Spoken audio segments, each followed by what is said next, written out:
Well, Jess, I want to start, if all of us recognize that COVID has impacted our profession in many, many, many ways. I will say that I feel like dentistry has navigated COVID fairly well. Given some of the background we had in dealing with creating a safe environment, for our patients.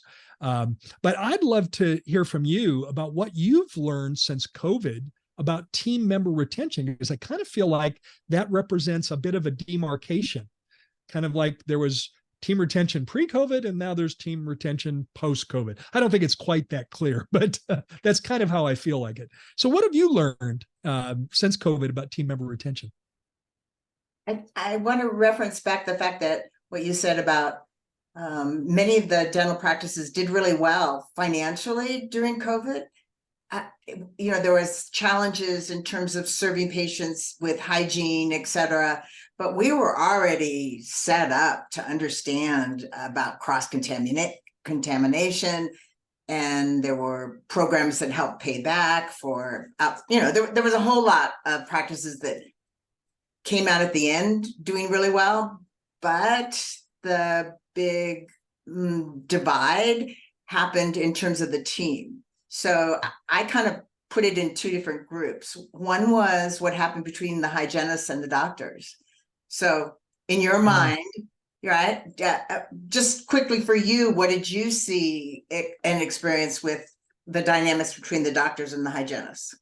Well, I experienced this in my own practice, that there were mixed opinions about the risks associated with COVID, and especially in the aerosol type environment. How do you deal with that? You're absolutely right, Janice, that you and I have been doing this long enough to remember when infection control was an alcohol wipe. Totally. However, it was really the AIDS epidemic in the early 1980s that changed all of that in dentistry, and really caused dentistry to take a close inward focus about how do we create a safe environment for patients that perhaps have AIDS, and how do we create a safe environment for all of our patients. And so dentistry has a long standing tradition, but it's not fair to say that every office follows the same protocols. Even here, 40 plus years later, there's various degrees of implementation, and various degrees of attention and seriousness attached to infection control. But and then what happened, I'm sorry. And then what happened with COVID, though, now we had the unknown. So you and I as consultants would go in and make sure we were observing everything possible for the safety of our patients and the team members. But it was that element of fear that I saw happen for some of the hygienists who were worried about their kids at home, or they experienced themselves. They had family or members with COVID. So all of this dynamic started taking place.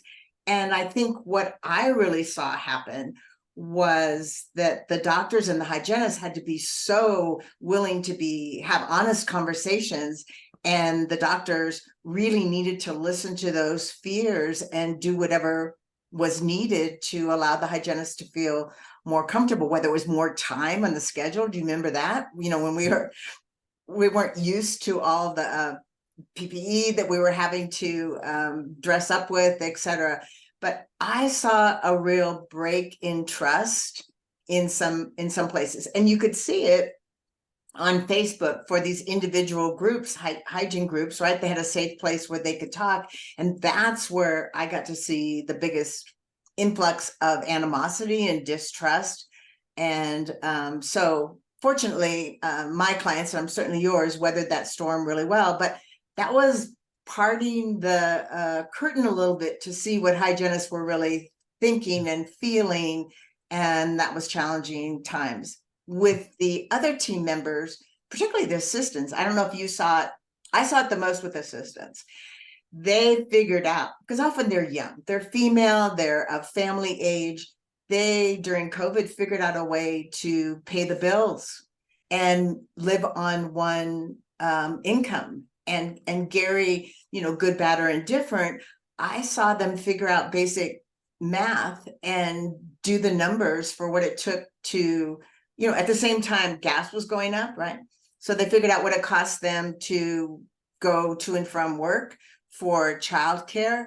And they had lived a while, maybe without that second income, or they had been able to figure out how to work from home. So for me, one of the happenings that took place with COVID in terms of staffing was we had a lot less dental assistants to choose from. I didn't see that happen as much on the administrative team, but I definitely saw it with the assistants. And I would tell you, this is probably controversial, but I don't really care.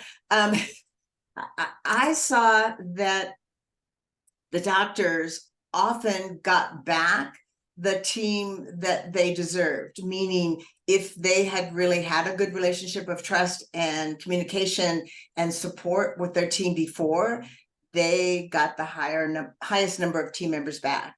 I had some others that I wasn't surprised with. They were new clients, right? We hadn't figured out some leadership skills, but they had a much lower retention rate.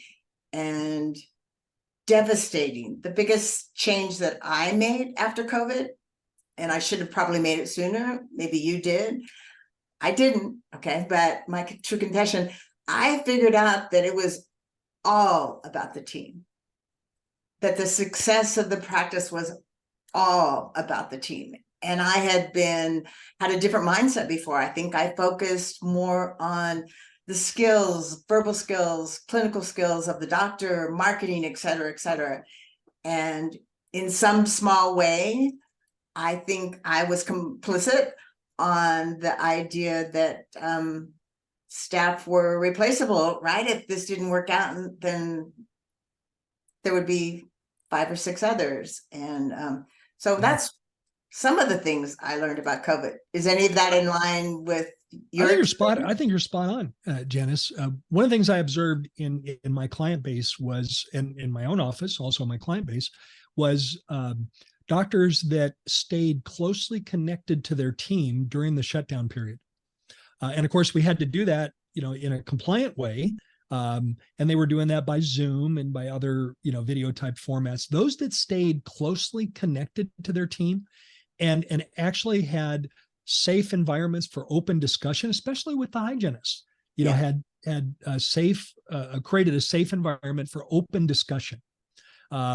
Share your thoughts. What are your concerns? And actually listen and pay attention to that and talk about, okay, what can we do to address, those concerns, to make sure that we create a safe environment for you, for me, for our patients and all of the people that are affected by our interactions, all the families, they're affected. And those that did that typically navigated the retention a whole lot better. There are situations, Janice, and I know that this might be true for some of our listeners. It's kind of like hindsight being 2020, if you could do it all over again. But there were dentists that, they were shut down, literally had no contact with their team members until shortly before they reopened, and then sent a communication, say, oh, we're going to start back on Monday, morning huddle at 7:00, be there. And that was it. Right. And I'll share an underreported statistic, Janice. And it's not going to surprise you. It's not going to surprise our listeners. But there's some estimates that 25% of the hygiene workforce have left the profession. 25%. Yep. Have left to either pursue other careers, whatever. But they left hygiene. And that's part of what we're experiencing right now in the what is still a pretty severe shortage of hygienists.